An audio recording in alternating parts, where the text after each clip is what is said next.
Welcome to Vegetarianism, the noble way of living. We're back to decorate our moist, fruity, tasty orange vegan cake. We'll show you how to make a light vegan whipped cream frosting. Stay with us. We're going to save you a slice of yummy orange vegan cake. Wow, the kitchen smells wonderful. I think the cakes might be ready. I think so too. Let's put our cups of coffee and tea away and we get the cakes out. Okay. I'm gonna put these plates down so the hot pans don't burn the table. Here's the first one. It looks wonderful, nice and hot. Smells really good. I love that golden brown color of the cake. It looks perfect. When I bake this cake, it takes about 30 to 35 minutes. It looks done. If you want to test it, you use like a toothpick or any kind of wooden stick, and you just kind of poke in the middle. And when it comes out clean, and you know it's done. Another way to find out it's not done is the batter kind of stick onto the stick, and you're just gonna have to make it a little longer. While we're letting the cakes to cool, so maybe we can get the frosting ready. Well, Alan, this particular cake can be served with a sweet, creamy vegan buttercream icing or a light whipped cream frosting. So today we are gonna make the vegan whipped frosting. Sounds delicious. Well, the ingredients for the frosting is 1 can of rich whipped topping, and this is a vegan formula. And this is a whipped cream stabilizer, and this is the orange flavor. You can purchase the orange extract in the store, but if you want to be original, then you grate the zest of the orange again and squeeze the liquid out of the peel itself.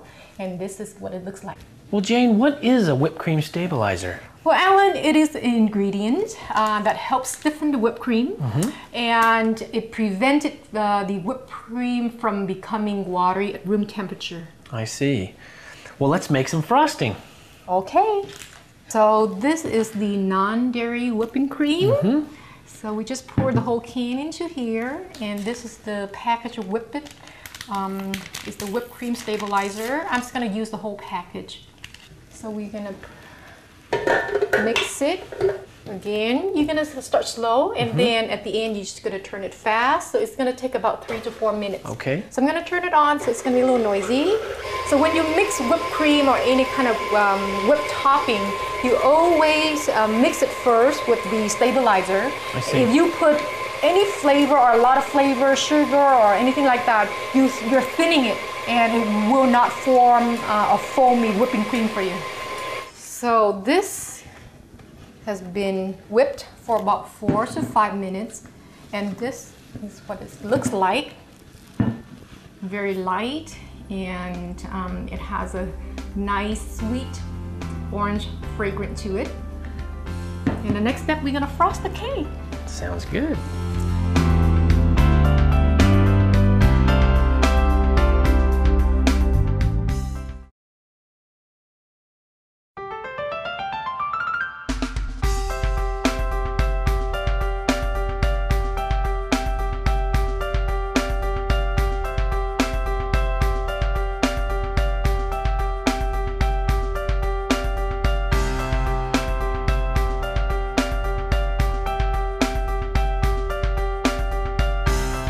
Well, we're gonna bring out the 2 cakes that we baked earlier. So I already inverted the cake onto a plate. Okay. This is 1 layer, and then the other layers right here. So I always use like any kind of flat surface you have, or even a plate. So you're gonna invert it. Okay, and this is to transition the cake on top of the other layer. And cake decoration is a lot of fun. So, you know, you may wanna practice. The cake doesn't have to be perfect. You know, the process itself is fun, and later on you get a delicious cake to eat. That's the reward.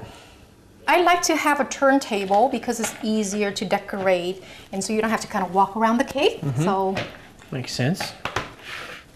So the first layer, we already have it on the plate there, and you just gotta put whipped cream, the frosting on top, spread it out. It doesn't have to be any particular thickness. You just put it on however thick you like it. personally, the thicker the better for me. I know, you have a sweet tooth, don't you? I love like light frosting. I like the flavor, the lightness of it. It's not so overwhelming and it doesn't take over the cake, you know?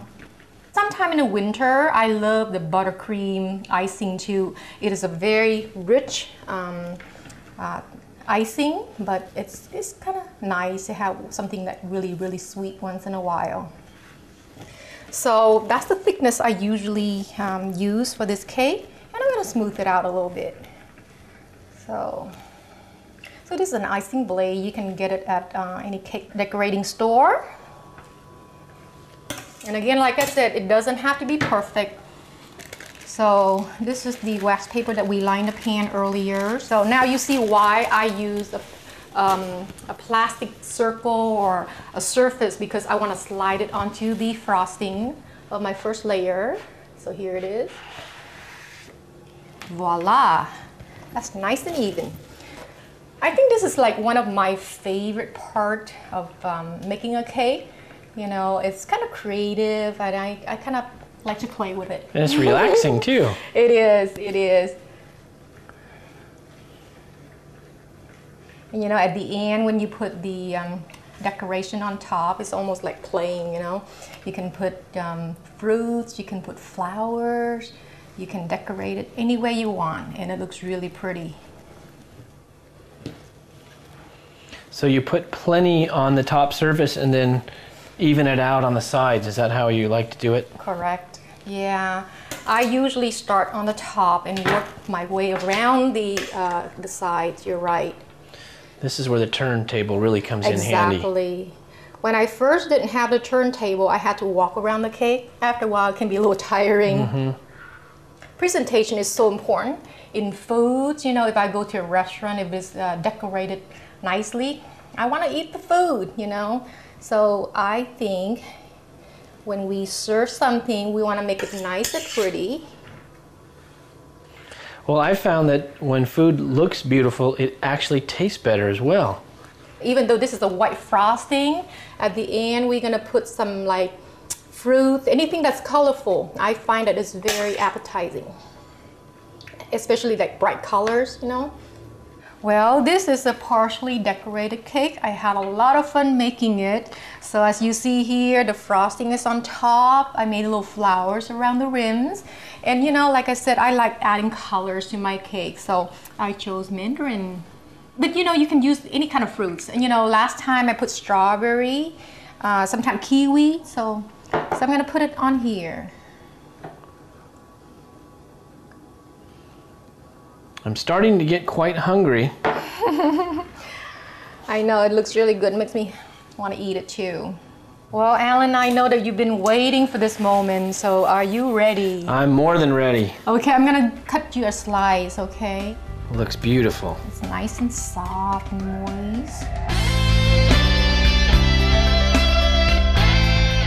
So this is the cake. You can see the layers inside there and the frosting. So you get to taste. As I promised, you get a slice of cake. Okay.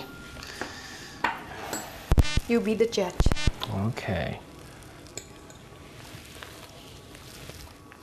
What do you think? Wonderful. Moist, but not too sweet. I love it. Thank you. Thank you for joining us today. We hope we just inspire you to bake a cake for someone, maybe a friend, a family member, or even a neighbor.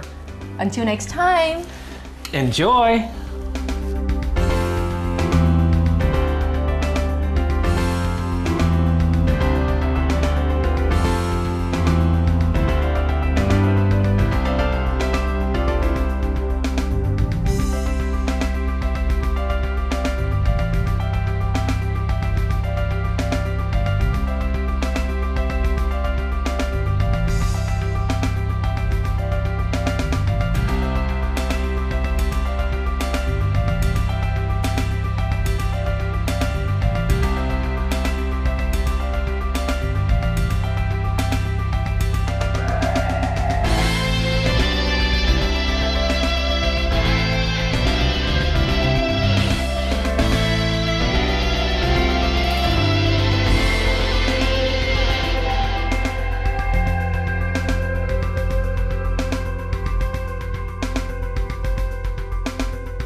For more details, please visit www.suprememastertv.com/VEG.